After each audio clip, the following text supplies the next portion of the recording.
Hey, we are live. Welcome to Massive Iron Live. It is Friday, March 12th. It is my anniversary weekend. I'm about to head off after this to Kentucky to hide in the woods away from everybody. I might not come back. Just as we start, I'm being invaded with noisy animals. Before we get into everything, guys, it's probably going to be a shorter one. So if you want your questions answered, get them in now. We're probably going to be about an hour, maybe hour and 15 minutes tops. If we miss your question, please post it up again or tune in next Friday at 11 a.m. Eastern. You can also hit us up on Instagram at Ben the Barman or at the Supplement Engineer. So, Robert, where can they find you? I'm not going to do the same old who's this guy, because if they don't know by now, they can you're out of luck. But where can they find you on social? What's that movie where they say "Google me, bitch" or TV show or something? You know, I don't have the ego to walk around and tell people doing that. But name's Robert Chinetsky, supplementengineer.com, Supplement Engineer on YouTube, the Supplement Engineer at gmail.com, Supplement Engineer Podcast, the Final Scoop Podcast, all that good stuff. You can reach me anywhere there, or send Steve a naked picture and then he'll forward it to me, and that's the best way to get in touch with me. Yeah, very good. Robert runs a really good podcast. For any of you that are supplement geeks and want to brush up on supplements or just want to learn in this industry, learning rather than just making knee-jerk opinions can often be a big thing. So if you want to learn, Robert, you have a podcast every Saturday with some of the supplement experts, don't you? Yeah. So I've got the Supplement Engineer Podcast is one-on-one interviews where I'm interviewing other industry experts, formulators, researchers, supplement company owners, things of that nature, as well as bodybuilders. Like I've had Jay Cutler on the podcast before too, four-time Mr. Olympia and whatnot. And Wayne Norton's been on the podcast before too, John Meadows. And then on Saturdays, we record the Final Scoop, which is me, Shane Smith from Stack 3D or Stack.com, which is the leading source of industry news for the supplement industry. I've got TJ Gonan, who is fitnessdealnews.com, does supplement reviews and has probably the best deal site on the internet. So if you're somebody that wants to find like super cheap protein bars, protein powders, all that, go check out Fitness Deal News, and that's good. I don't get any commissions for recommending TJ. He's just a friend and somebody that jams with us on the podcast. I've also got Lucas Rutkowski, who's a major player in the European distribution network of supplements, and Robert Samborski, the owner of Apollo Nutrition and one of my partners in crime. All right, we're about to dive in. Before we do so, a couple of notes. If I look like shit, look at those bags under my eyes. The temperature's warmed up here in Ohio, and I have had the worst sinus headache all week. Just absolutely feel like death. I feel pretty rough, so if I look like shit, that's why. Also, just a heads up, we are getting closer to the launch of Massive Creatine Plus. We have plenty of stock available. We sold like about 65 units of the 200. So if you guys want a unit of that, you want a pre-sale or pre-order, head over to superlivingtoday.com. You can pick those up. Massive Creatine Plus has some, it's not just creatine. We're not trying to reinvent the wheel, but we added some ATP enhancing ingredients. We don't have time to get into them today, but check those out. All right, so let's get rolling. A lot of early in questions today. You guys must be sick of work, which is, hey, summer's getting closer. Rishi, is it okay for someone to lean bulk long term if he is decently lean? Yeah, I mean, a long-term bulk should be a pound and a half a month. That's a general guideline. It'll take you a couple months to dial into that level. But if you're doing it right, not doing a fat gain bulk, of 2-3 pounds a month or more, which is kind of typical in this industry, you're going to be absolutely fine. I mean, let's say you gain 36 pounds in 2 years, which is probably the most aggressive bulk I would recommend. You should be gaining 15 to 20 pounds of muscle. And after that point, you just have a little bit of a cut left. But Robert, anything to add to that? Nope, you got all that, Steve. I mean, if you're underweight or on like the super lean side, yeah, man, just hit the gain train and start lean bulking. Yeah. Lean bulk and do it right. Don't do a fat gain bulk. All right, Brendan Bowman. Have you ever had costochondritis? And if so, should you rest completely until it heals? Not sure what that is. Robert, any thoughts? Yeah, it's inflammation of the cartilage that connects to the breastbone. I have not had that. I would always check with your medical professional before attempting any physical activity if you have a diagnosed medical condition. That being said, we all get nicks and bumps and bruises in our course of lifting and things that get inflamed. If a movement bugs you when you're doing it and you don't have a broken bone or a torn muscle, if a movement bothers you, don't do it. If a movement you can do, like say you can do an overhead press, but doing something like a really deep pec deck or a pec fly or something really irritates the shit out of that cartilage and everything, don't do the movement. There are ways to work around. You could do, curls, you could do overhead extensions, you can do legs. Find things that work around it. But I mean, if it's something it's to the point where you can't even do like a basic push-up or something and it's really hurting you, even like day-to-day functioning, go see your doctor. Don't dick around with trying to train around that. Get it diagnosed and checked out. When it comes to hypertrophy, one of the misconceptions, I hate to say is that if you don't do a specific exercise, basically all is lost and you might as well just shut it down for the day, that is a lie. Hypertrophy is mostly about consistency in diet, nutrition over time, and progressive overload in some way, shape, or form or fashion. And if you can't do a specific exercise on a given day or because of a given injury, just get in there and give it on something else you can. Yep. Robert, with my sinus, I find it funny with my sinus issues. I get a lot of sinus issues, and Ohio is one of the worst for sinuses. And sometimes my breathing's off. I can't breathe through my nose. My eyes are falling out. And occasionally during videos, I'll get up in the morning and, people will be like, look at him. He can't even breathe. What's he doing on YouTube? And I ran for 2 hours last night. I assure you I can breathe, but I just can't breathe in Ohio very well. So what do we got here? Thoughts on Diasterone? How did I do? Yeah, Diasterone. There's no like phonetic pronunciation guide for these words, so I'm saying Diasterone. Diasterone, sure. Yeah. So it is a growth promoting compound that's found in molting insects. So it's for like you've got a little insect and it molts its shell and it grows a new shell. So it does that. It's also found in certain plants and is responsible for the growth promoting properties in plants. We've seen a bunch of these little like plant sterols, phytosterols, so plant steroids or insect steroids. We've seen a bunch of these over the years.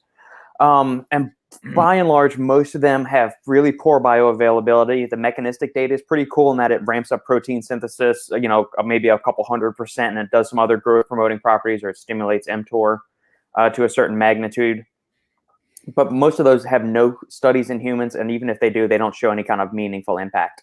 Diasterone, on the other hand, is kind of one of the few rare exceptions. There is a couple of studies showing that around 500 milligrams a day has been shown to increase lean body mass, strength, power output, exercise performance, and all of those things. So the difficulty is finding a good quality extract, and if you can package it with maybe some kind of like bio availability enhancer, like a bioperin or an estrogen would be really good. If you want to know all the gory details about Diasterone, head over to advancedmolecularlabs.com. I have like a 3,000 word article discussing all about the ins and outs of Diasterone. Is it worthwhile? Is it not? How does it work? All these kind of things. What are some sources of it? So advancedmolecularlabs.com and search Diasterone or Robert Shenetsky Diasterone, something along those lines, and you'll find the article. Or send me an email and I'll shoot you a link to it. Thanks, Robert. So, I want to ask you guys watching how you pronounce it. Okay. So hypertrophy or hypertrophy. Okay. I don't like the hypertrophy, right? I don't. But when I listen to other experts, when I'm running, I listen to Dr. Mike, I listen to Schoenfeld, I listen to, everybody, and they all say hypertrophy. And like I twitch, like I'm so used to saying hypertrophy. Yeah, and I know Lyle says it that way. I think I've heard Mike say the hypertrophy, not hypertrophy.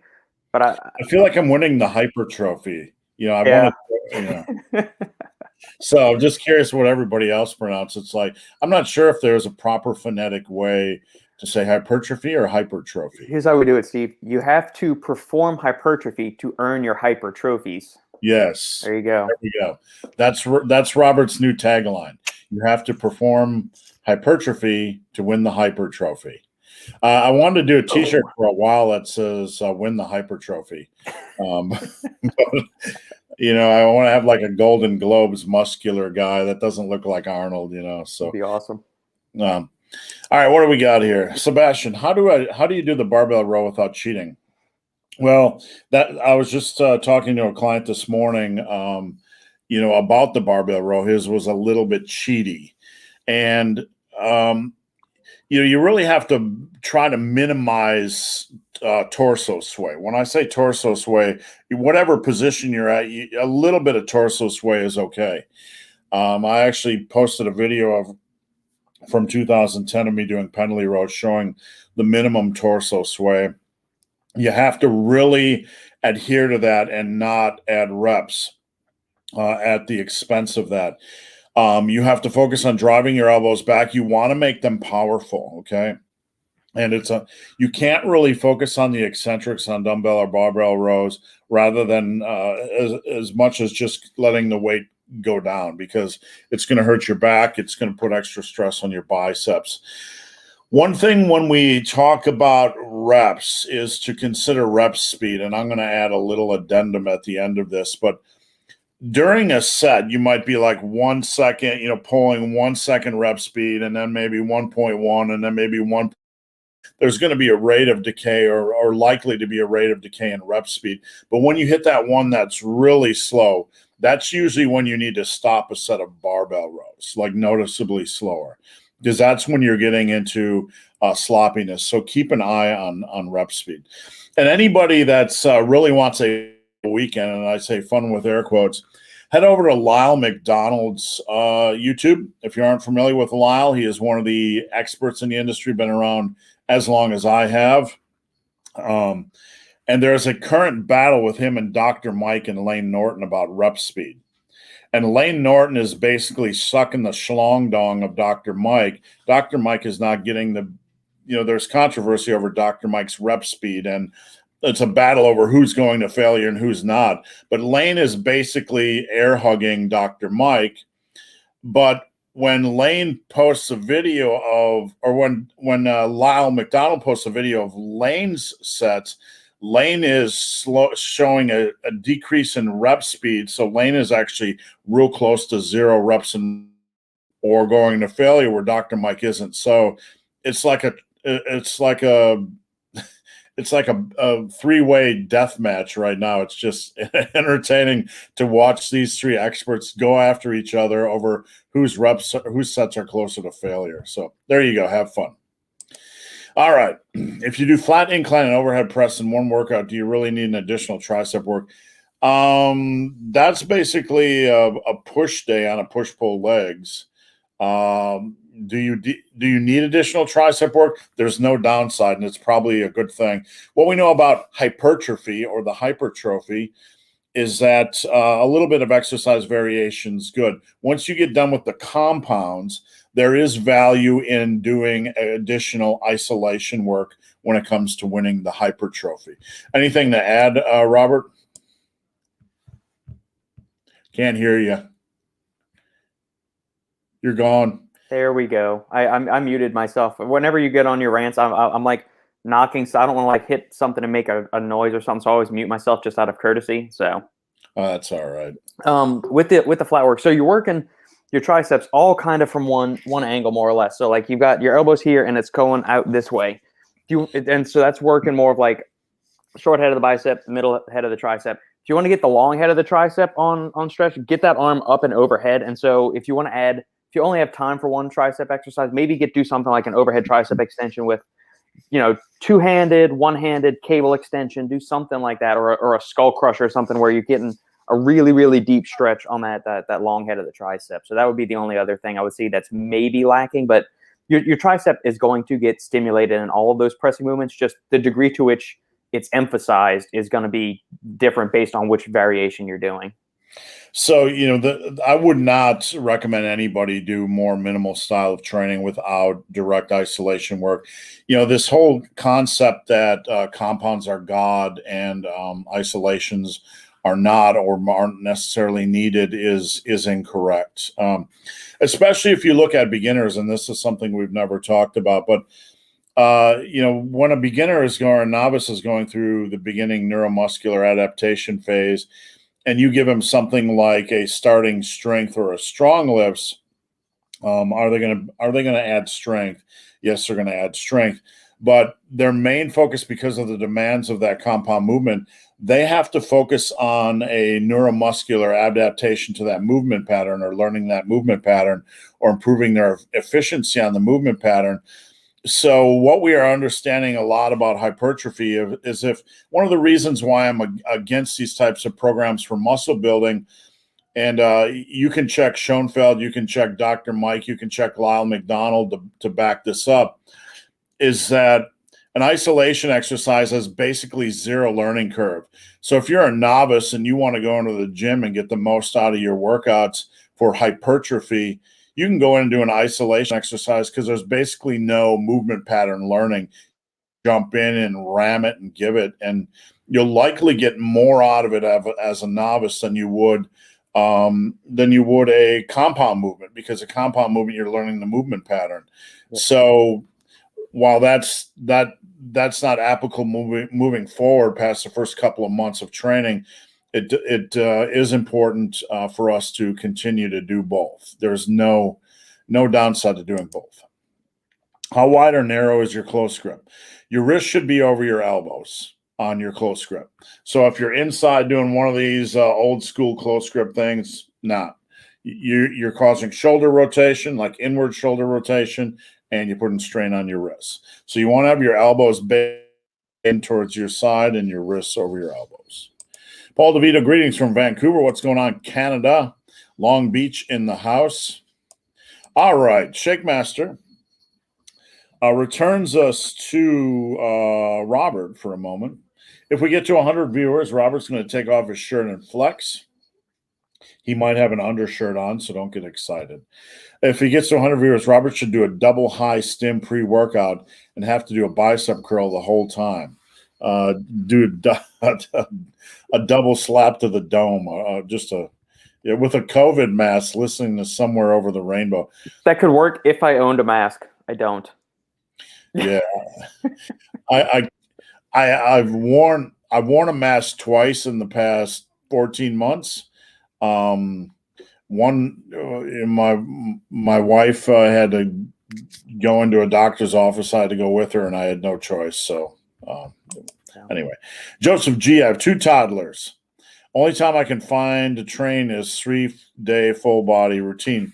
I prefer training more, but if sets per week remains the same at 15 per body part, how do you reach sets per?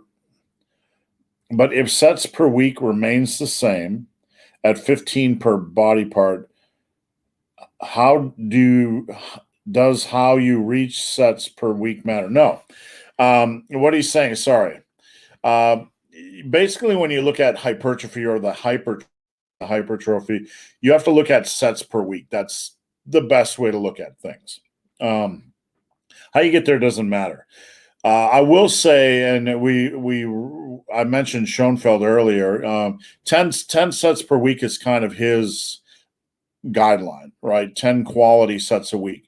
So if you are strapped for time, don't rule out doing 8 to 10 sets a week, or even, down to 7 or 8 sets a week. I believe in some of the research he did, you're only going to look at a decrease in potential hypertrophy in about 25% if you drop your sets to 7 to 8 per week as opposed to 10 per week. So in a pinch, you're still going to get a lot out of it. You're just kind of running a little bit at a lower grade. So sorry to ram the conversation here, Robert. Anything to add to that? No. I mean, if you can find a train is 3-day full body week. I mean, Joseph, do you like doing the full body a week? So you like to train more often, and in an ideal world, we all could. But do you like doing a full body routine each week? If not, do a push pull leg split, or do an A-B split where you're doing like A workout on Monday, then B on Wednesday, and then A workout on Friday. Then the next week it'll be B-A-B. And I mean, you're still gonna be. Will you be hitting 15 sets per week per muscle group in that 5-day span? No, but over the course of, what is that, 10 days, you'll be doing, but at the end of 2 weeks, you'll have performed each workout 3 times. So you're going to be getting more than enough volume for all your muscle groups by the end of every 2-week cycle. So just split it up how you like to. You don't necessarily have to do full body if you don't like it. And if it's just a grind to go through, like hit enough sets for chest, enough sets for shoulders, enough for back, for biceps, triceps, leg, quads, hamstrings. It's good. Full body routines can be a bear at a certain point. So, there's a little bit more nuance to this conversation that we need to have if you were looking for more like specific program tweaks. Yeah. So just focus on quality work. Don't obsess with how many sets per week. Just make what you do quality in the time that you have. Yeah. Robert and I released just a heads up over at my website, which is located above my noggin. I released a new course, and I call it a course because it's longer. Robert's going blind. It's a new upgrade to Bulldozer Training. Has a lot of information, over 10,000 words, and it's really a lot of value. And if you want to look at a program where you can squeeze out a lot in less time, Bulldozer Training is it. It's one of my favorite ways to do muscle building. I actually I've been doing it this week again just to test out some of my workouts, and I realized why I enjoy it. My back is sore again. So Robert has some experience with it as well. Yep. Robbie McLean doing a push-pull legs workout with 1 day rest every 4th day. I approve of that. I like to do cardio, swim, run, bike 5 times a week. Should I do it at the end of my gym session or later in the day? Either one. The only thing I'll say is if you stack workouts, it might be wise to do something like a honey stinger, which is a gummy with some simple carbs.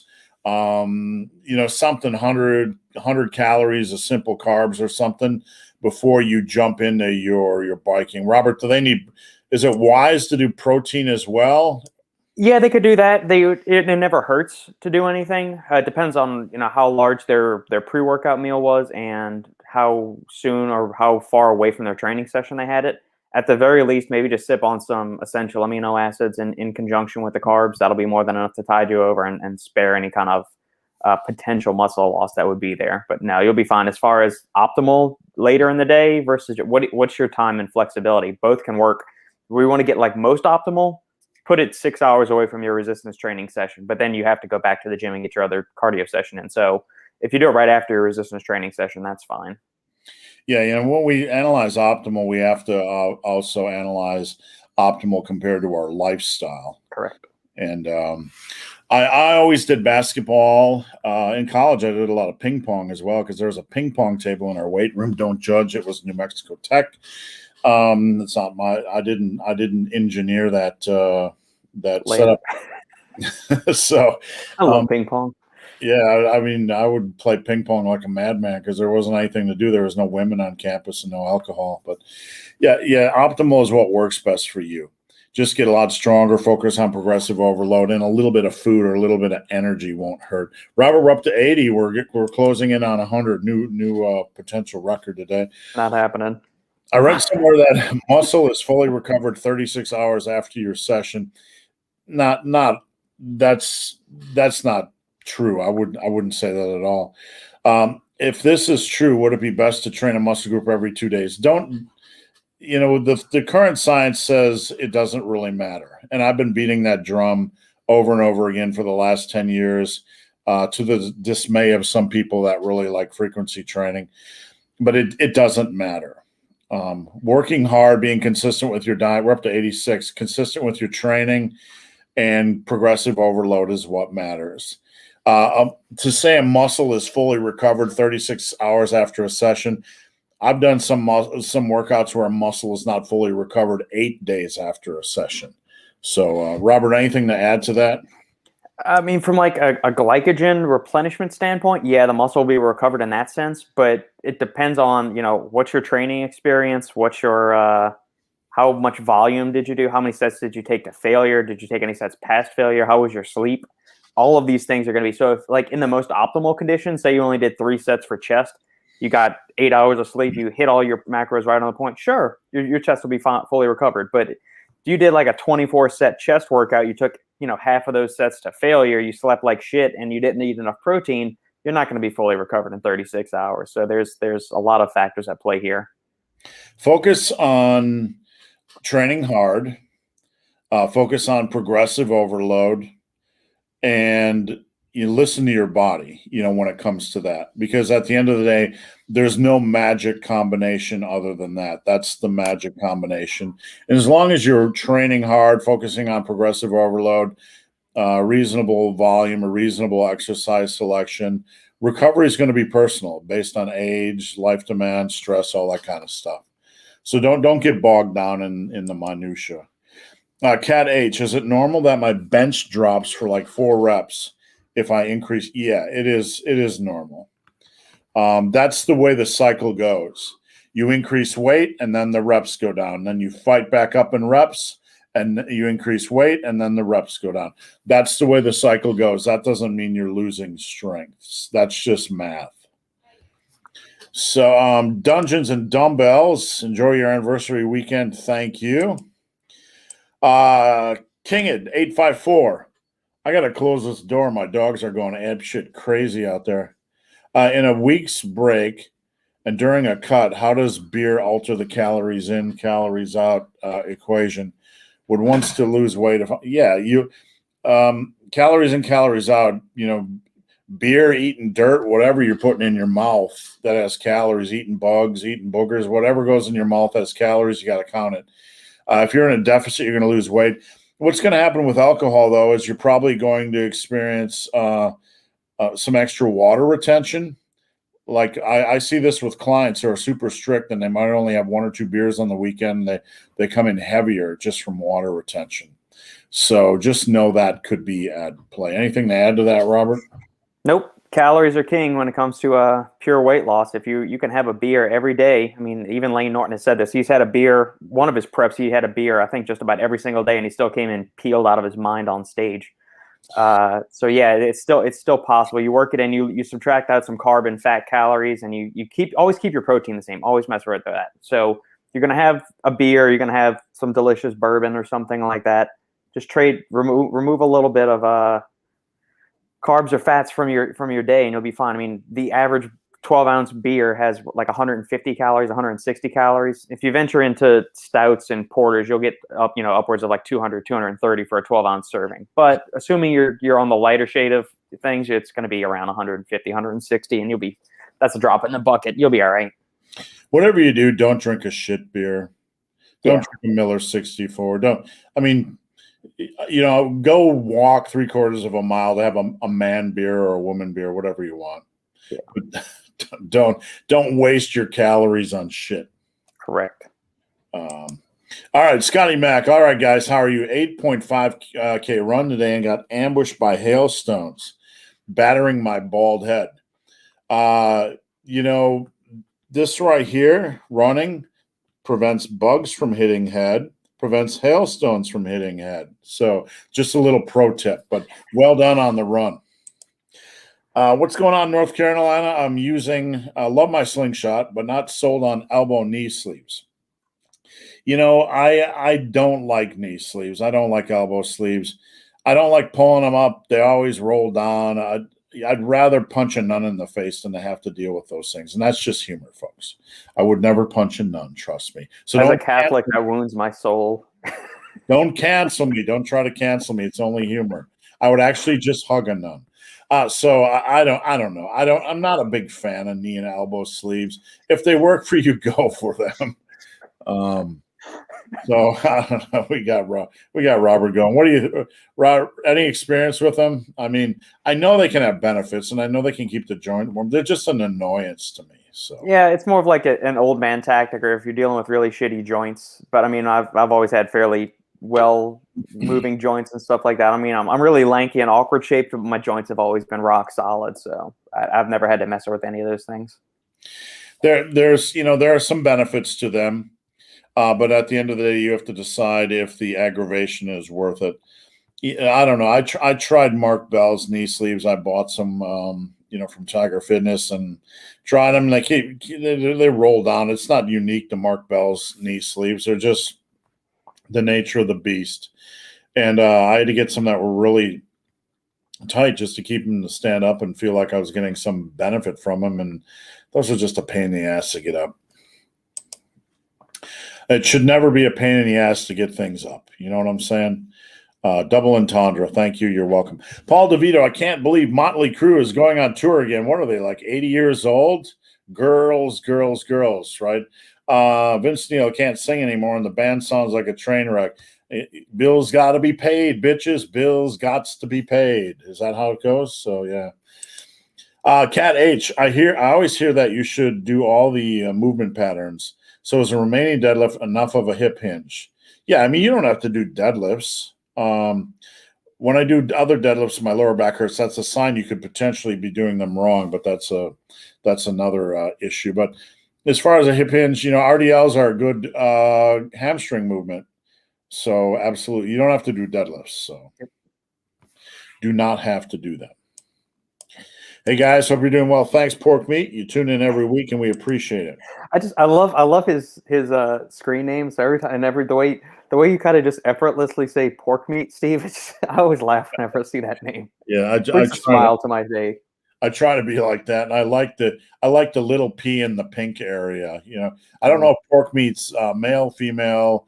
What gender you identify with, what planet you identify yourself as being from, but just quality name. Yari, and I assume it's Yari. I drank beer for 6 months every night and lost 180 pounds. Her name was Jane. Yep. The drum roll and the snare hit for you. Yeah. All right. Thank you for that joke. Brendan, could you do a 5x5 adding weight when you can forever? Could you do 5x5 adding weight when you can forever, or is periodization better? They're not really the same beast. You're comparing apples and oranges.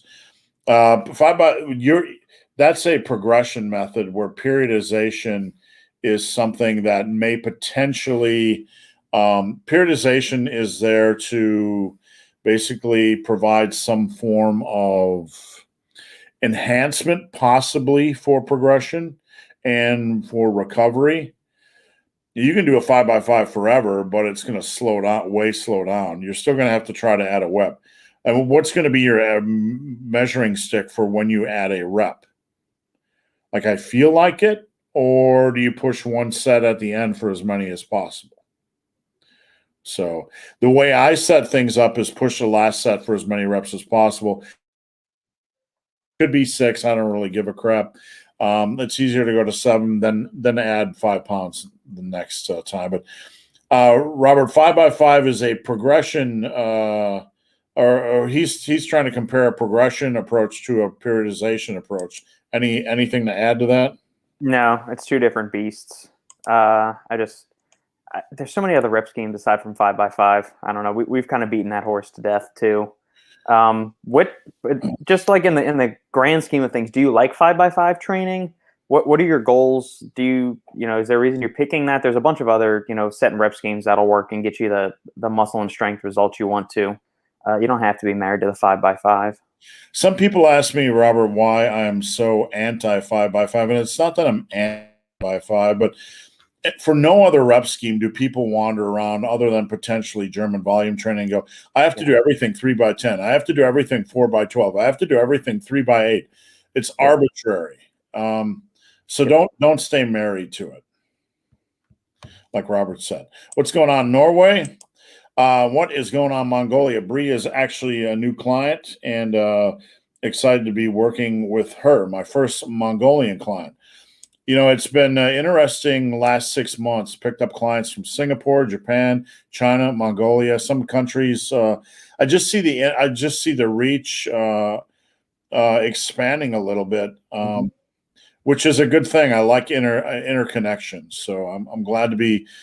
One of the exciting things about working with folks across the world is you get to learn a little bit just through pictures or through food choices about places that you aren't very familiar with. So, yeah.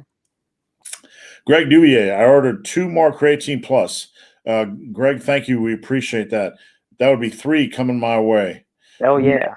we're cracking the whip to get those out, so stay tuned. Question for Roberto. Thoughts on BioCell Collagen Hydrolyzed Type 2?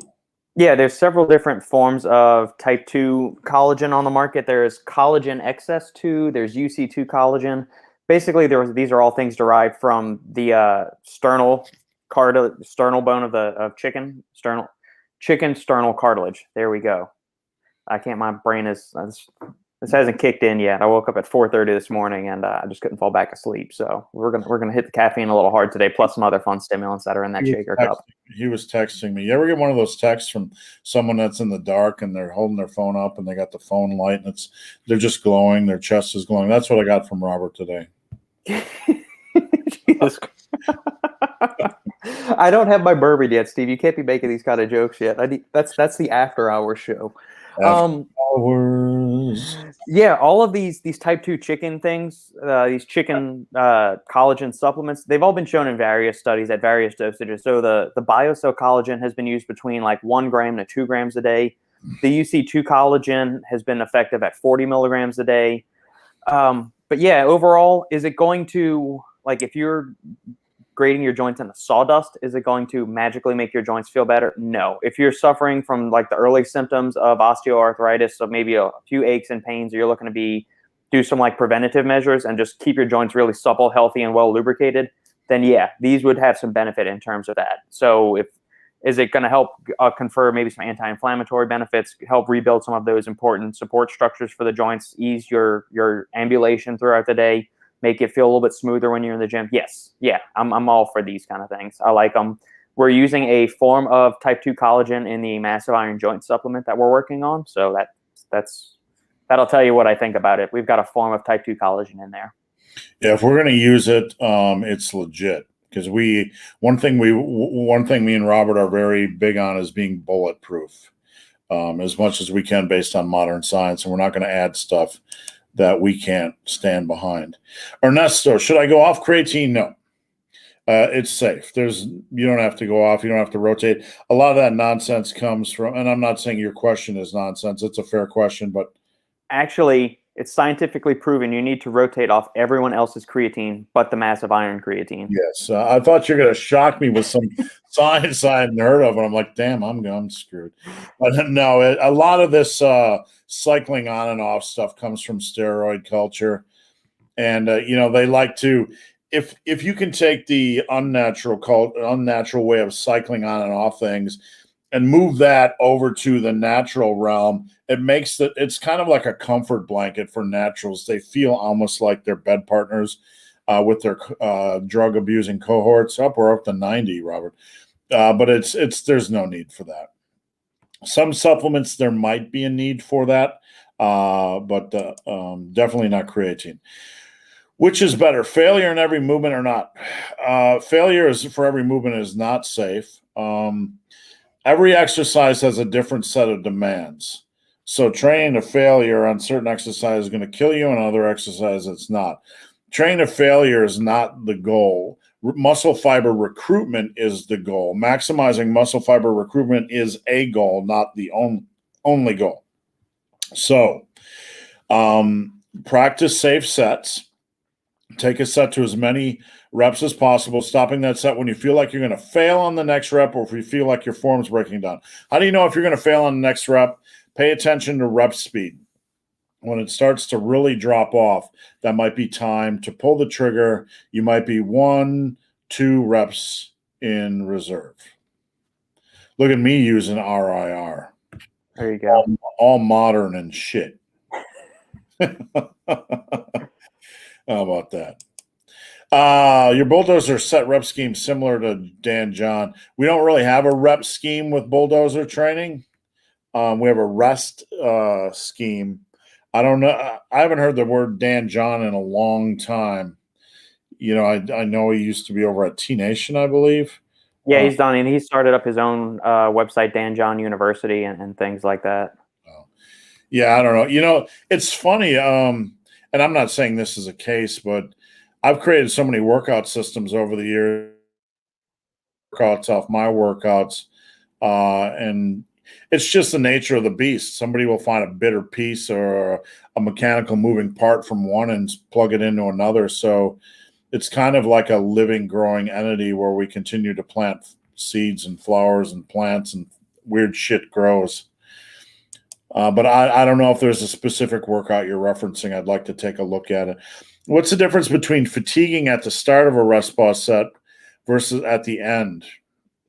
He does ladders, so I'm not familiar with ladders. It's funny, Robert and I were just on a phone call yesterday talking about a ladder for what was it? An isolation exercise? Which one was it, Robert? Yeah, it was for it was bulldozer laterals. Yeah, so I'm not sure what his setup is. The fatigue with bulldozer training, the first set's like a normal set. You take it to the limit, and then before you can recover, you're not going to waste the first 2 or 3 reps of a fresh set. You're just going to continue to beat it while it's down. So I'm not sure what Dan Johns is. I'd really have to take a look. I don't want to make commentary without being informed. Have you seen the formula for Muscle Beach's pumping iron? What's the deal with 100 milligrams of iron? They put in elemental iron into their pre-workout. Iron acts kind of a regulatory capacity for nitric oxide synthase. That is the enzyme that catalyzes nitric oxide production in the body. It's also got some other properties in regards to S-nitrosylation, which is another little doohickey in the entire cycle and recycling of reactive oxygen species and the production of nitric oxide in the body.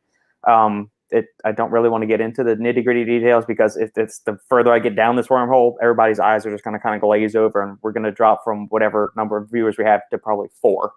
I can do a little bit more nerdy description of this on like one of the supplement engineer podcasts or something, but for the purposes of this, it plays a role in the regulation of nitric oxide synthase. Some people may be deficient in iron. Do I think iron should be added into a pre-workout when men usually aren't deficient in iron? I don't know. Some weird things can happen when you start over supplementing with iron. So that's just, on a cursory view, Robert, that just smells a little bit gimmicky to me. Pumping iron and then adding iron. Is that just window dressing gimmick crap? I mean, Shane over at Stack 3D talked to them like when he was doing the write-up for the product page, because he thought the same thing at first. He said, this is kind of strange. We'd never seen iron in there. And they said from their own in-house testing, when they added more iron to the pre-workout, they got better pumps, better vascularity. So I would like to get their CEO or their CSO on the podcast and maybe discuss in depth about that a little bit more. And we can save this, the actual mechanics of everything for that episode interview. I'm curious, like anytime you flood the bloodstream with too much of something, the bloodstream tends to pull in more water, does it not, Robert, to kind of balance that out? Is that fair? Like it can, or it's going to excrete what it doesn't need or hold on to it. Like, I mean, you can ingest too much of anything. And I'm not saying the 100 milligrams here is toxic. There's a reason iron isn't in a lot of men's multivitamins to begin with, because men usually get enough iron through it. Yeah, sorry, I didn't mean to interrupt. I'm just wondering if it would cause some temporary water retention in like the muscle cells. So I don't know. Anyway, I'm sorry to derail you. Priscilla, Massive Iron Live, Love Fridays. Thank you for tuning in. Priscilla is a client as well from Trinidad and Tobago. Is that how it's pronounced? Mm-hmm. Excuse my Rico. Does squat stance really matter? Or is it more about your anatomy? It is about your anatomy. What I do when I'm coaching someone face-to-face is I start them at point A, the same reference point, and then we make adjustments. The anatomical differences are huge. Even small differences. Some people have a little bit longer legs, a little bit shorter torso, longer arms. They make a huge difference. So anybody that tells you there's only one way to squat is an idiot. And it is true. It is simply true because everybody is different.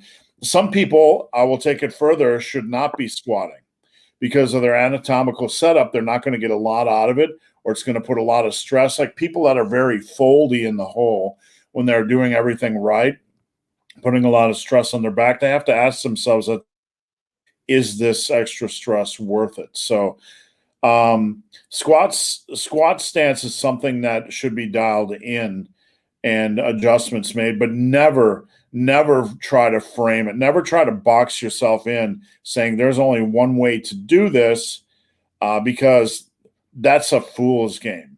And a lot of people don't like to hear this, especially with reference to coaches like Rippetoe, but it's absolutely 100% true. And if you deny it, you're denying common sense, and you're denying what every other squat coach I've ever talked to believes. The same thing. It's highly individual. You have to dial in your squat, et cetera, et cetera. Sebastian, if I do 10 sets weekly on flat incline, I think we did this already. Sorry. I think he was asking for so he was saying, does he need to add triceps, but how many other sets would you add to it? I like a starting point of 6 hard sets for triceps, biceps, what's considered minor. When I say a minor muscle group, what I mean is it's already been taxed by major compound movements. So there's been a lot of working it already. And now we aren't going to go in and overwork it. So 6 is a starting point I like to use, just because it makes sense from a starting point, but also when you look at overall weekly volume. Anything to add to that, Robert? Nope. You said everything. Anything I was going to add will be extraneous. Excuse me. This is my third one of the day. Beef Lewis, morning, gents. Thoughts on Texas's path, finding the way to greatness? On Texas path, I don't know what that is. The governor removing the mask mandate, the statewide mask mandate. Oh, yeah, man. I was very excited this week to see the Texas Rangers were going to allow a full capacity at their stadium. I don't get pro-anti-mask or whatever. You can call me a fool, but I just like to see signs of normalcy. It makes me feel comfortable. I would say this: Texas should have done this shit 6 months ago. Like Florida, Georgia should not have been open before us. Texas, Texas characterizes itself as this beacon of independence, freedom, the greatest state in the union, all this other stuff. For us to be pussy whipped and beaten by Florida and Georgia and all that stuff, and like the shitbag mayor is still trying to undercut. So the Attorney General of Texas is now suing the mayor of Austin, because the mayor of Austin and the county judge here of Austin are still trying to enforce all of the mask mandates, because they've been on this mission to say only masks keep people safe. That's all we need to do. No, fuck nuts. That's not how it works. What do we got? Fayez, heavy squats have made my glutes disproportionately larger than the rest of my body. Any advice? Time to maybe put a holding pattern on squats. I would not remove them, because there's a chance that it could be adding to your quads and your hamstrings, and removing them could be detrimental to your quad growth. But it's time to put a holding pattern on them. Maybe move them to 2 sets a week, not get any stronger, and find some quad exercises and hamstring exercises that you can do that you can really feel your quads, like leg press, hack squats, whatever the case is, or Bulgarian split squats if you're Robert and training at home, etc. Tamir, thank you for the $5. Robert, you get a whiskey this weekend, but we sincerely appreciate it. Inconsistent training the past few years. Best way for me to build work capacity. Doing full body Monday, Wednesday, Friday now for a month. How to progress 4 to 5 days upper lower. Very good question. And I was actually listening to a podcast yesterday regarding volume and why it's probably best to evolve volume over time rather than just to jump on the volume train as a beginner. And Robert, you can fill in the gaps, but as a beginner, it's best just to do a little bit. You're going to get something out of that, right? Focus on progression, good exercise selection for you, get that hypertrophy going. And then over time, you can add another form of progression, which is volume. There's been a lot of debates in the hypertrophy world about the importance of volume. If you don't believe me, just search Dr. Mike and Lyle McDonald, and they are after each other over some of Brad Schoenfeld's studies. But One thing with the volume that they both agree on is if consistency isn't there, and if progressive overload isn't there, and if good exercise selection for your body isn't there, a volume doesn't matter. Volume is an add-on, and it should be escalated or grown over time. So what's the best way for you to build work capacity? Start out with a two set per exercise program for a couple, 2-3 weeks. Advance a little bit, to a normal full body. And, after 3-4 months of that, just jump onto an AB upper lower split. Anything to add, Robert? Nope. You got all that. One thing I will say, I guess, like the arguments, people say, well, Dr. Mike says this, Lyle says this. You look in the context in which they're prescribing these recommendations to people. So like RP, the Renaissance Periodization Community, that's most often with people like the late intermediate and the advanced individuals, where Lyle's stuff, like he was one of the people that did the original like upper lower 4-day split. And that's for like late beginners, early intermediates, or just like regular intermediates, people that have been training on the earlier end of the spectrum, where a lot of the stuff like the volume cycling and volume ramping concepts from coming up from RP are for people that have already been training for like 5 or 10 years and hit a lot of their genetic potential already, not people that are just working their way in or finally understanding the basics of training and progressively overloading the musculature. Robert makes a good point, and it's something we have to think about when it comes to programming. I put together programs for people that aren't getting results, and I put together programs for people like the Bulldozer Training that have a history of results. So for folks that don't have a history of results, some of my programs, some of Lyle's programs, they're going to introduce progressive overload, combine that with consistency, a reasonable exercise selection, probably a reasonable amount of volume, a little bit on the lower end, or a little bit more moderate, and you're going to get really good results. Yeah. So, but it is good to differentiate between a program for someone not getting results and a program for somebody already getting results. Benefits of giant sets.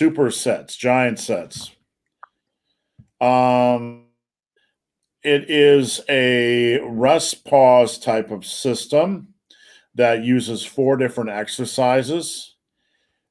If you are doing them properly, I do not like no rest for giant sets. I simply don't, because it becomes more about cardiovascular system and conditioning than it does about progressive overload, and cardiovascular becomes the limiting factor. So if you're going to do something like that, I'd rather see you put 30 seconds of rest in between exercises. There's no benefits for hypertrophy. In fact, it could be more detrimental to hypertrophy because of the restricted rest and more focus on the cardiovascular system. Anything to add, Robert? No, I mean, these were kind of popularized by Milos Sarcev. They're really effective for people that maybe have limited access to weight, and you got to find a way to get more weight, more out of less weight, especially if you're training at home with a limited equipment setup or something like that. So you could superset. You could do dips into decline push-ups and a regular push-ups into a floor press or something like that. And basically, you just set it up as like a 4-minute block. So do as many quality reps as you can at the start of minute 1. However many reps you get, rest the remainder of that minute, then start the next exercise at the top of minute 2. Go until you burn out, take the remainder of that minute to rest, catch your breath and everything. Because let's face it, if you're doing quality reps, you're probably going to gas out somewhere in the 30 to 45 second range of that. Even if you're, a super strong guy or super experienced, you're probably going to burn out, 45 seconds of constant, really good tension on the muscle. So then you'll have 15 or 30 seconds to recover, move to the next exercise. But like Steve said, at a certain point, the cardiovascular system can become a limiting factor, especially with like leg exercises. So if you're trying to do barbell squats and a front squats and a walking lunges and RDLs or something like that, I mean, you're going to be gassed. You're going to need something more like machine exercises or isolation movements in there to really kind of burn out the muscle. It can be beneficial, but I think if you have enough weight and you're not strapped for time, probably the straight sets is probably the way to go, or the bulldozer system where you're not bouncing around. Plus, you're going to piss people off. If you're in a crowded gym and you're bouncing between 4 pieces of equipment, resting 2 to 3 minutes, and then bouncing across 4 pieces of equipment again, you're going to piss a lot of people off. It's more of a conditioning tool or a finishing tool, in my opinion. I know there's a strength athlete out there that coaches people that does a lot of this stuff, and that's fair. But There is one of the major disconnects between strength and hypertrophy, and people will ask this a lot, and I've been thinking about this a lot lately, is I do something that I rarely talk about, and that is control the eccentric and control the reps.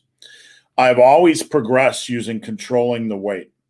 And more I'm realizing that's a major disconnect because I'm seeing people pump out reps super fast. They're just trying to get to the reps, like lat pull downs, like slow down. You look like you're having a seizure. But I'm seeing more and more that's the major disconnect between hypertrophy and strength training. The bodybuilders that are super strong, they're usually controlling the weight, and they're getting strong progressively, controlling the weight. Whereas strength training, that's not a requirement. Does that make sense, Robert? Mm-hmm. So the reason why I mention this is when you're doing a superset, like when I'm doing bulldozer training, and I'm controlling I control the lat pull down, right? I'm not going super slow, but I'm not jerking it either. I'm really getting a good contraction, controlling it up. Like Robert said, after 30 to 45 seconds, it becomes incredibly difficult, and my speed's going to start to slow.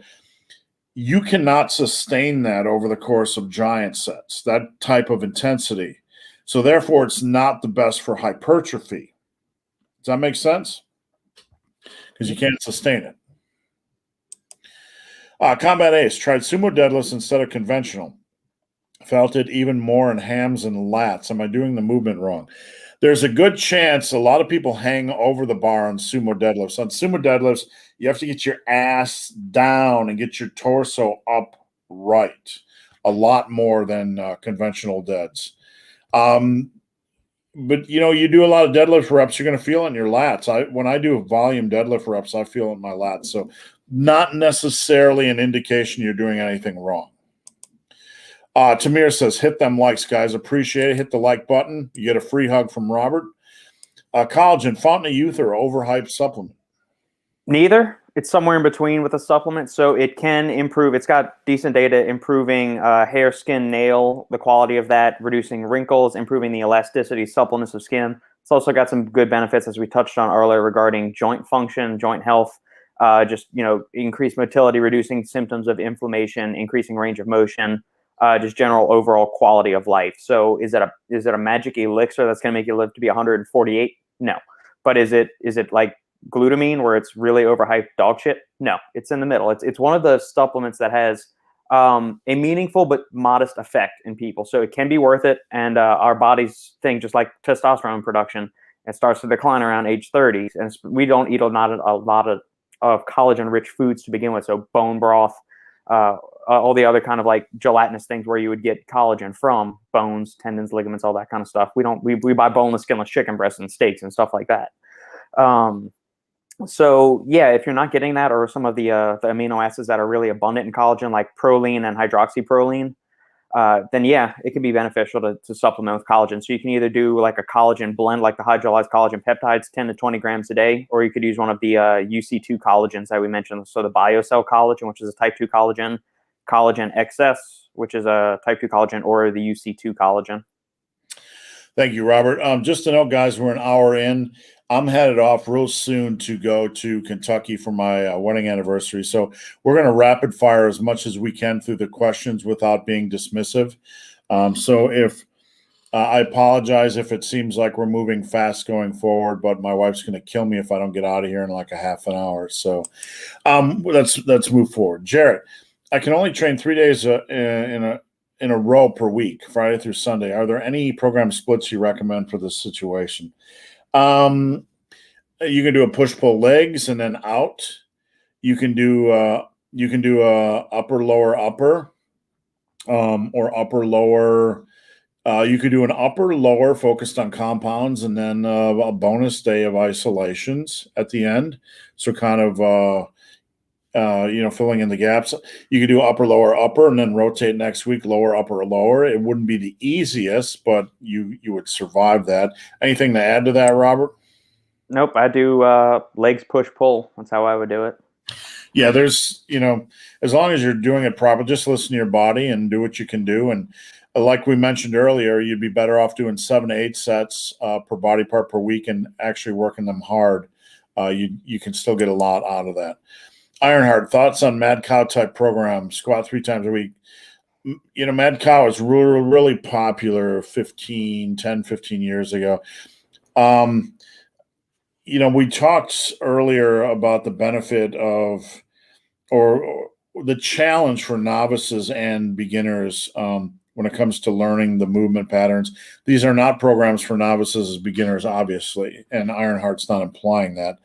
But for advanced lifters, if you want to squat frequently, go for it.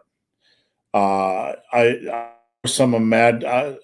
don't recall if the Mad Cow programs, more intermediate programs, are linear progression or not.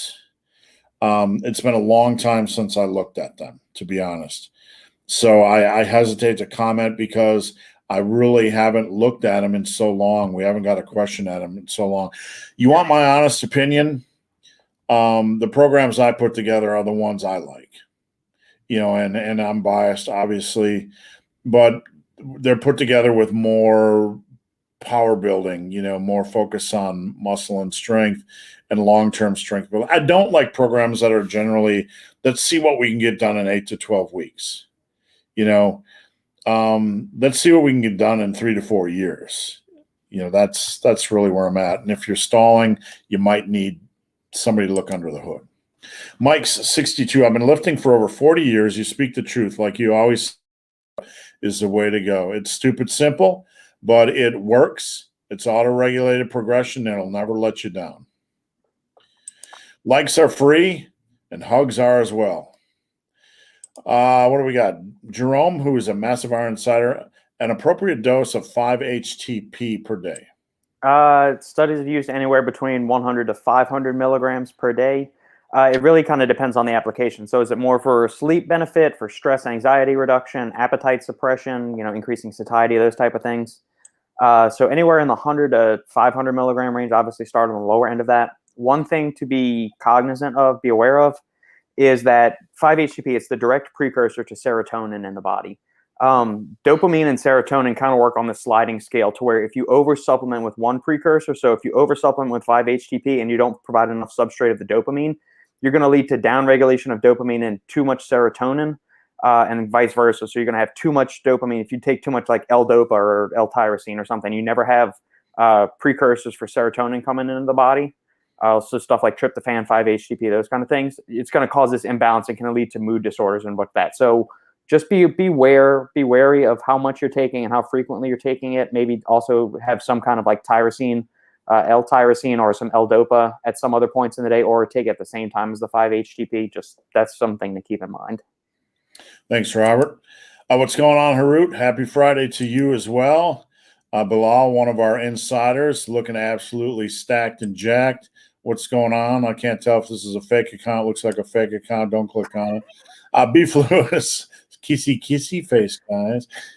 Leg day might be legit. Might be flirting with Robert. Who knows? Squats 5x6, RDLs 5x6. Was this a wussy workout? That would jack up my lower back. Definitely not wussy. Your RDLs are, that's about the limit of volume I would do. It's more intense work, but no, not a wussy workout. I would add some other exercises in there, maybe pull back. I mean, if it was me, I wouldn't be doing as many sets. I'd add a little bit more exercise variety in, but definitely not a wussy workout. Mike, cons on using Smith machine for squats and rack pulls.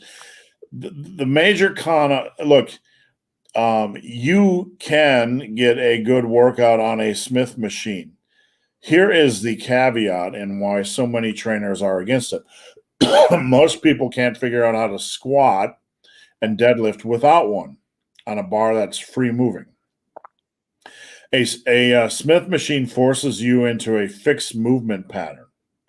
So to maximize one, you really have to be smart, and you probably have to have a couple years under your belt knowing how to maximize the basic movements. Is that fair, Robert? Yep.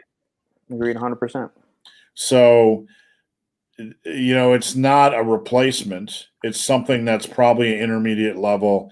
You have to know what you're doing when it comes to body mechanics, etc. While we're up to 93, almost time to take your shirt off, Robert. Ryan, best way to perform a barbell row. I don't like the supinated. I don't like that at all. I know Dorian Yates, it was a staple of his. Do it if you like. We're up to 97. Get ready to rumble. This might be a new record. This is not happening, Steve. Oh, these shitballs. That is actually a record, 97. I'm not telling you not to do supinated. Just be really careful to drive your elbows back. Is there a best way? No. There's not. Everybody's going to be different. Every body's different. Torso lengths, arm lengths, everything's different. No body English on those. Be very cognizant of your rep speed. And if it starts to slow, chill a little bit. My favorite variation currently is the hex bar row. So beyond that, I like to do the pendley row. My lower back doesn't like a barbell row where I don't set the weight down. Any thoughts on that, Robert? Nothing to add that you haven't already touched on. All right. What's going on, fitness body? Art Gonzalez, greetings from Mexico. Hope things are well down by you. Bilal, Art, Creatine Plus. When will the pre-workout be available? We are working on other products. The pre-workout is, I don't know, how are we looking on the pre-workout? We've got the form. I've got the draft. I've got revision A of the pre-workout already laid out. We've got costs from the manufacturer. Now it's a matter of getting some samples run, and then we can test it because I've got the caffeine in there right now at 350 milligrams. It's split between caffeine anhydrous and dicaffeine malate. It's more about finding the ratio of those two that I really like. As far as Vasodrive, I don't want to give away too much of the formula, but yes, Vasodrive will be in there, and we have it at the full 508 milligram dose. None of this 127 or 254 bullshit. We've got the 508 milligram dose of Vasodrive AP in there. And I'm not going to, that's one of those ingredients that's kind of like, it's not moving no matter what. I will remove some other ingredient if the product's too expensive. That Vasodrive is staying in there at 508 milligrams. I like that ingredient too much to not include it. And yes, It's super expensive. It's adding like $3 to $4 per serving to the tub. It's $3 to $4 of the cost of the tub is what that is. So yeah, we're not going to cut corners on the pre-workout. This is going to be a Lamborghini model. You're going to get the best ingredients, and it might end up being $10-15 more expensive, but it's not going to be some bullshit microdose just positioned to make the company money. So, Tamir said just coffee. Wait, Pedrin Fez says, wait, Robert, do you know what that means? Do you know what it means? Not a clue. I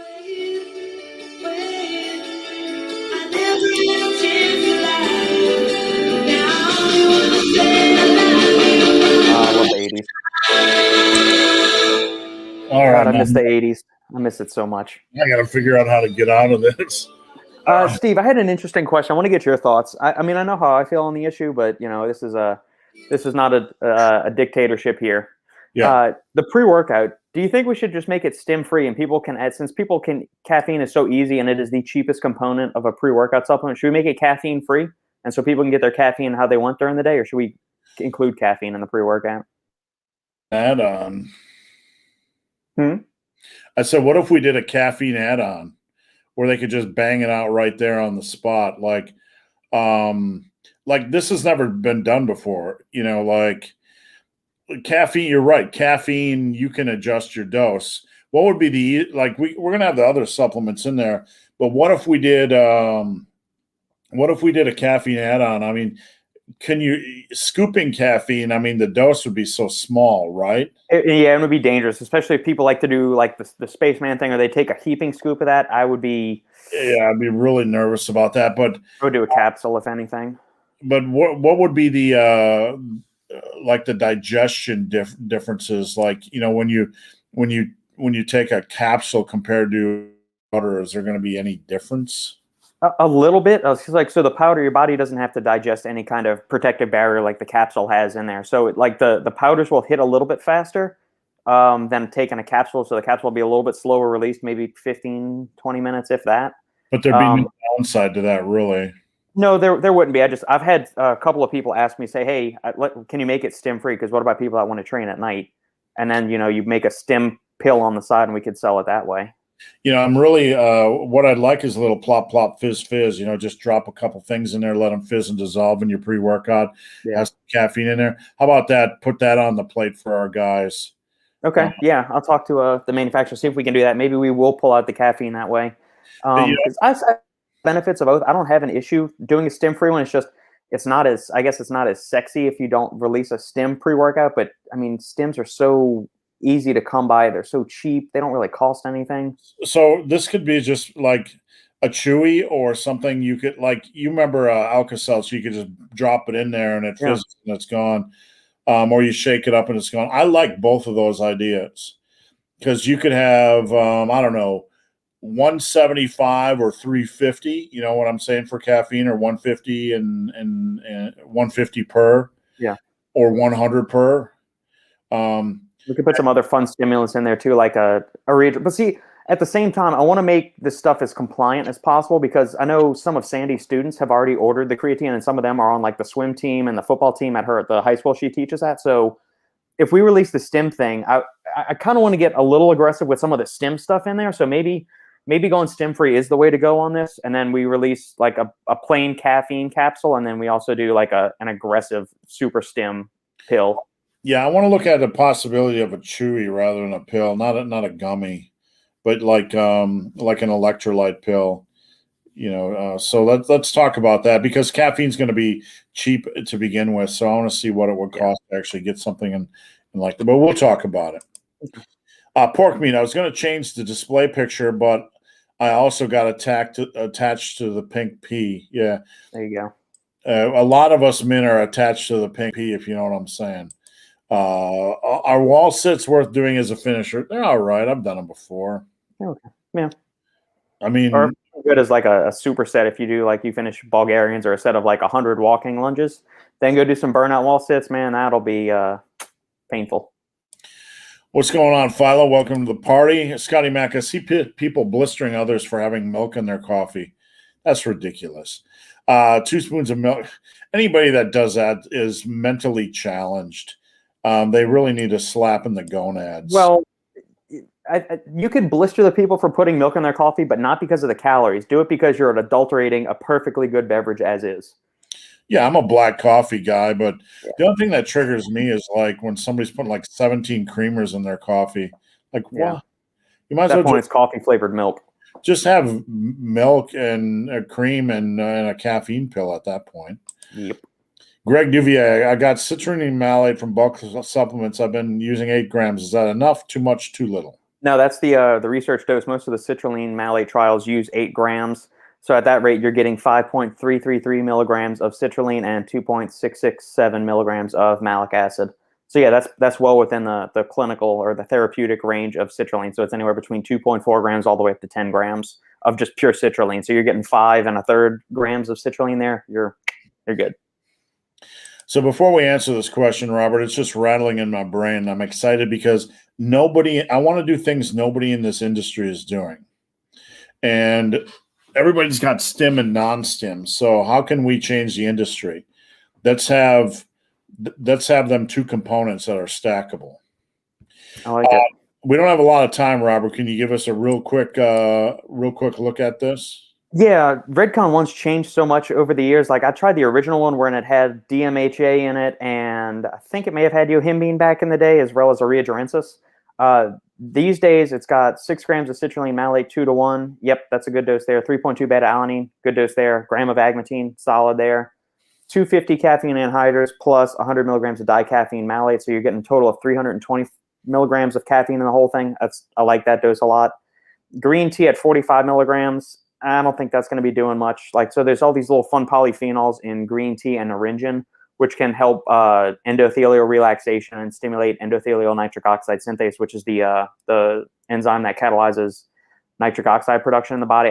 I would prefer larger doses of different ingredients in that case. Juniper berry as 150 milligrams. You'll see that sometimes labeled as ampa berry.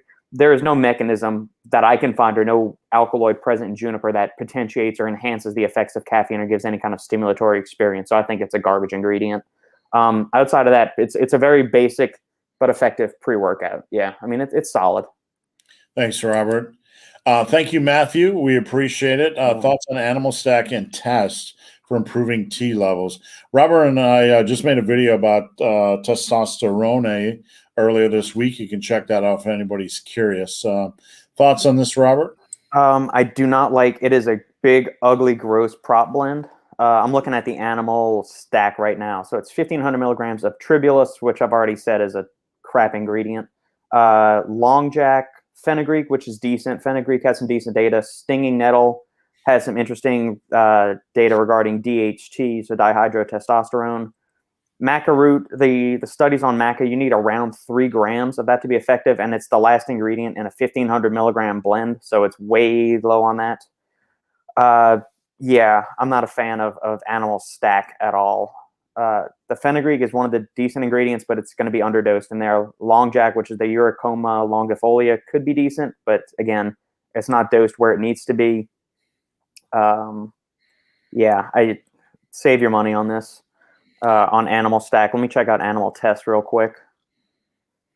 What age is the person that's asking this? Because if you are anywhere lower than 40 or 45 years old, you shouldn't be messing with any of this shit at all. Especially a animal test on animal's website is $70. No fucking way. Yeah, we're not saying that to be disrespectful because of age. It's simply you don't need it. You just don't need it. There's little value for the money. Yeah, it's not worth this for the money. It's it really isn't. And I don't like the prop blend because test boosters have gotten a really bad rap because they're all the time they are overpriced and underdosed prop blends, and that's exactly what these animal test things are here. I just don't save your money. Save your money, Matthew, please. Yeah, get protein powder, get creatine, get something that you can actually get value from. Yeah, we can give you some I'll give you full dosage of decent ingredients, but don't go into this underdosed stuff. Check out our video on testosterone boosters earlier this week for more information. Either of you making appearance on Revive Stronger podcast. I really like that channel. I listen to it a lot. I'd be honored to be on there. If you guys, everybody go over to Revive on YouTube and say you want them to talk to me and Robert about hypertrophy, we would love to dive into that. So yeah, go. I had actually Steve Hall, the guy that runs the Revive Stronger podcast. I had him on my podcast probably within the first 30 episodes of me launching the podcast, just because I really enjoyed his show all the time. I had the interviews and back and forth between him and Dr. Mike. So everybody go message Steve Hall now or Revive Stronger and say you want the Big Hairy Ugly Dude and the supplement engineer on the podcast. Yeah, we'll bring our A game, I promise. Thoughts on adding grip training? Yeah, absolutely. At the end is the key thing. Yeah. There's different types of grip training, like static holds, like pinch, and like crush, like captains of crush grippers.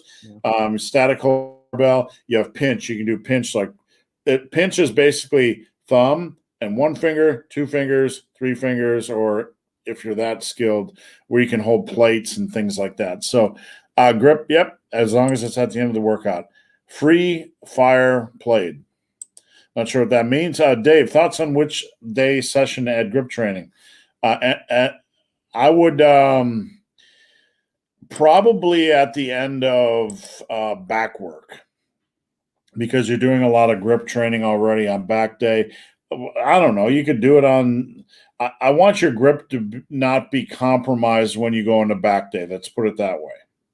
Because that already contributes to a lot of tendonitis, and I really would want your grip to be as fresh as possible going in the back day. So it doesn't really matter as long as you're fresh. That's my opinion. Yeah. Paul D. Been fully clean bodybuilding 3 years, feel way better, healthier, and not bloated. Really glad to hear that, Paul, and thanks for tuning in. We appreciate it. Enjoy Kentucky. Thanks. This is our first getaway, if you can believe that, since Scotland in January of last year. That's what the COVID did to the world around us. Ohio's still lockdown mess. Hey, what's going on, Andre? Canadian ski slopes. That sounds like a good weekend. Awesome. Thanks, Greg. Makes a lot of sense, just like a diet long term. I approach nutrition as 90-10. Long term, 90%. I feel better.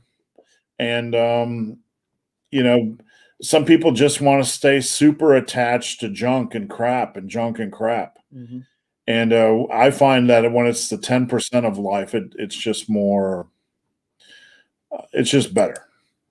Apologies if you answered this. Do you consume fewer calories on rest day? No, don't do that. You're overthinking things.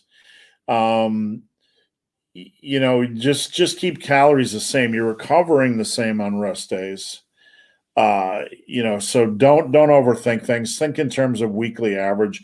Don't do the roller coaster. It's better to keep them consistent for a myriad of reasons. How to deal with tendonitis in my elbows? Use Versagrips. I'm not a doctor, but the only thing I can tell you from my experience is clients that use Versagrips, it takes some constant gripping from back work, really puts pressure right here. And that's where if you just squeeze, put your hand there and squeeze, and you can feel that. That tendon's getting overworked. So Versagrips on back day, 100%. That'll help. Randigan. I feel your pain. That's about tendonitis. What's going on, Blind Gaming? What's going on, something from Russia? Bang the caffeine in it, guys. Thanks, Frank. We'll keep that in mind. This could be something very hideous or polite. I don't know. Translation, please. I'll go look that up while you roll through these, Steve. I'm going to pull up the translation. Tips for increasing the squat, hoping to get it to 200 kilograms by the end of the year. That's something that would require a look at your programming right now, your weight, your diet. So I can't really give you generic advice. I do have some programs, some a quality squat specialization program is worth looking at. What do you got, Robert? It says the most recent comment from our Russian friend over there says the personality of her body. It's Ukrainian, actually. It's not Russian. It's Ukrainian. The personality of her body. I would agree. Thumbs up. Here we go. Only caffeine I have is pre-workout. Better man than me. Luis Antonio Anthony Reyes. How to get out of a weight plateau? I'm on a deficit eating 1,800, 1,700 calories and not losing that much weight. I'd have to look at your diet and your weight and your food choices and that sort of thing. If you want to send that to me, you can email at benthebarman@gmail.com or send it via Instagram at benthebarman. Bill Arkwright. Sorry, for some reason my brain wants to read that as awkward. Sorry, Bill, no offense, but Bill Awkward. Bill Arkwright. That's a hard one to say. I bet nobody ever screws that up. I use straps, squat shoes, and deadlift shoes. Buy sleeves, wraps, and belt too. Or overrated for injury prevention. I'm not going to deal with shoes because that's highly individual. We talked about anatomy. Deadlift shoes have to be flat. Squat shoes are a personal choice. Straps, you got to get Versagrips, so the Lamborghini, and they'll last you forever. Wraps, I find benefit too. I've always found that wraps help. But belt. Once you have really good squat and deadlift form, then you can consider using a belt. Just get a good 10 millimeter belt, like a long home belt or something that's going to last you a lifetime. And is it overrated for injury prevention? I wouldn't say it's over. These tools are overrated. They're tools, and when you start to get stronger and pick up strains and pains and heavy weight, injuries and stuff like that, they can help. Any thoughts? Anything to add, Robert? Nope. Dave, an insider. I work out at night and would love a non-stim pre-workout. So this is something Robert and I are going to talk about, and I think I know where we're leaning right now. So yeah. I really want to change the game in the industry, not play the same game. So I think we have some potential here. Bill is Inspector Gadget with all those devices. I don't know, man. I mean, the older you get, the more devices you get in your bag, if you know what I'm saying. Ed Merced, is it possible to train one muscle intense and with volume once a week and the rest twice? Yeah, absolutely. One thing I do, people ask me how I train right now. I train 3 days a week. I do chest and triceps, back and biceps, shoulders and traps. But at the end of each session, I do legs. So I'm doing legs 3 times a week. and everything else in a split. So you can really rotate however you want. You can use that same principle with frequency training, etc. So Come on, come on. Oh, no, come on, Sandy. Fiona always shows up on here. Sandy just poked her head in. She's taking a break from doing some homework and say, come on. She says, no, I don't look pretty right now. I can't come on. Matthew says 42. I believe that is the test booster question. Robinson's number. Is that correct? That too. Matthew, go check out. Here's 3 products you can go check out. If you have any questions on them, email me, thesupplementengineer@gmail.com. CEL test, Morphogen Nutrition Morpho Test, and Apollon Nutrition Hard Target. Look at those 3, and then see if we'll do a side consult. Luke, is failure when you can't perform a rep after grinding the concentric for 5 seconds, or when you can't perform a rep with the same prescribed tempo? If you are going to try, I will say this. If you're going to try to maintain the same tempo, there's different ways to look at it, okay? Let's say you want to maintain the same tempo. And that's okay from a bodybuilding standpoint. But if you're going to start to dive on that tempo, the question becomes, am I going to quit a set when the tempo slows down, or am I going to quit a set when I can't do another rep?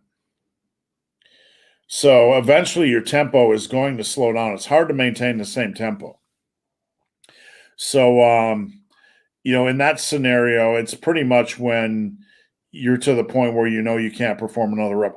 You're going to have to understand if you're that guy doing tempos, that you're going to have to leave some wiggle room at the end for that tempo to slow down. There's no detriment there. You don't have to stay at that tempo. Anything to add to that one, Robert? No, I just grind.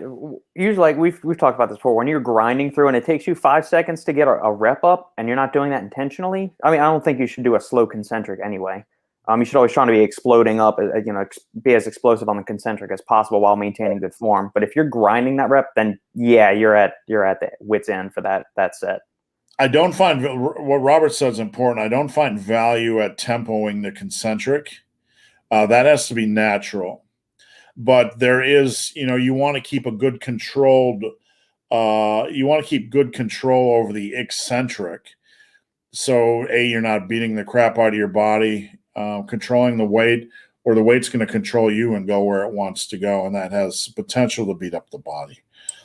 All right, vegan gains. Would you debate me on vegan nutrition? We would absolutely do so. You can email me, benthebarman@gmail.com. We can set up a time if you want to do it on a Friday. You've been here the last 2 weeks, so absolutely.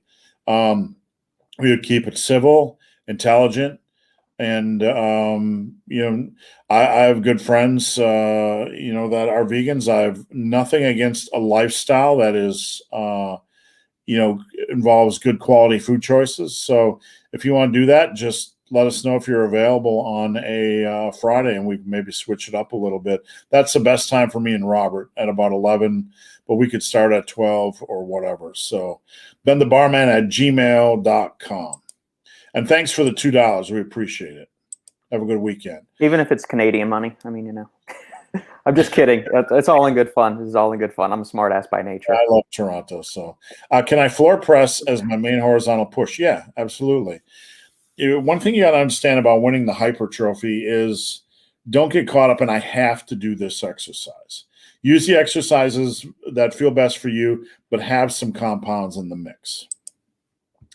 So don't do roller coasters such as carb cycling. Now, there's no benefit in carb cycling. It's just, I mean, with some of my clients, there's benefits in reducing carbs, right?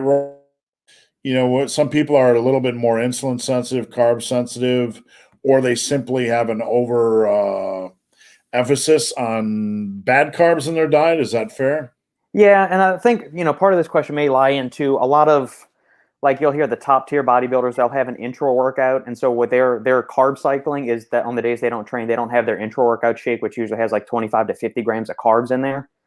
So but for like the average Jimmy and Joes like us or Janes out there listening to this, don't get mired down in the minutia of trying to carb cycle. That's just mental masturbation. That's going to serve you no endpoint. Yeah, I mean, I hate to always say yeah. I hate to say yes or no, but the day before deadlifts and the day before squats, you might benefit from having a few more carbs. Like the day before I do a 3 or 4 hour run, I might benefit from having a few more carbs. So, like micro adjustments like that, just don't take away carbs. You know, if you have to add a little bit more, I'm all for that. But like Robert said, the intra workout carbs or whatever, those can come and go because you're not actually going into a deficit on rest days. Does that make sense? Yeah. What's going on, Park? Hope things are going well. Greg Duvier, Stim Free. I think we know which way we're going. We got a heart from Devil Lock J. What's best for buys and tries in terms of isolation? 6, 15 to 20, or 30? I wouldn't do 30. You could do a finisher, rest pause to get to 30. There is no best. What you want to do is look at overall rep volume, quality of work, and that sort of thing. So honestly, at the end of the day, both are probably at value together. And Vegan Gains said, benthebarman@gmail.com. That is correcto. All right, we're out of here. Pulling the parachute a little bit early. I'm headed to Kentucky. Robert, I appreciate you joining in, and I appreciate everybody tolerating the more rapid fire this weekend. So what are you up to this week or today? What are you up to this weekend, Robert? Today, well, I've got to push pre-workouts down the hatch. I'm going to go see what Sandy wanted since she just popped her head in here. After that, push workout on the docket. I've got some calls this afternoon. Tomorrow, hanging out with the toddler while Sandy works more on her math homework. And we've got a St. Patrick's Day party tomorrow night filled with lots of Irish beer and Irish whiskeys going on with some friends of ours. I think maybe there's 10 or 12 people all in total that are coming to it. Not at our house. We're going down the street to their house to do it. And then Sunday is going to be hanging out, doing more of the usual. Working, drinking, relaxing. Robert, 3/14, Sunday is Pie Day. You doing anything special for Pie Day? Oh, shit. Sandy has a crawfish pie shirt, so it's like a double funny joke because it's in the shape of a pie, but it's got crawfish making it up, and if you're from Louisiana, crawfish pie is a thing. So I will end on. I'm sorry. Oh no, I was gonna say we're gonna have to figure out something. I don't even know if Sandy probably remember that. I didn't, but we'll figure out something. Maybe I'll make a protein pumpkin pie or something. I'm about to gross everybody out, but I have to leave a joke to end this. It is my anniversary weekend, and it's also Pie Day. So connect the dots, kids. Connect the dots. All right, we'll see you next Friday, Robert. Bye, Steve.